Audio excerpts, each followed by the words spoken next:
Good morning, I'm Aaron Nathans with your Delaware Online News for this Wednesday, March 25th.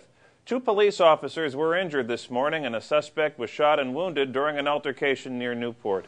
The incident reportedly began at about 2:15 a.m. when Newcastle County Police responded to a domestic assault where the suspect fled the scene. About 30 minutes later, a state police officer, unaware of the assault, found the suspect naked and standing alongside East Newport Pike. When the officer tried to confront the man, identified as 35-year-old Fabian Silvestri of Wilmington, he was attacked and forced into the parking lot area of Alpha Pizza.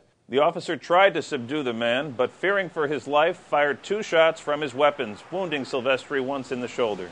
2 other officers responded to the pizzeria and subdued the suspect.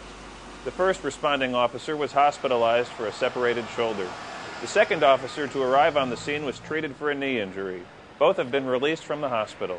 Silvestri's injuries are said to be non-life-threatening. Assault charges have been filed in the domestic assault. More charges are pending. For Delaware Online, I'm Aaron Nathans. More of today's news is straight ahead.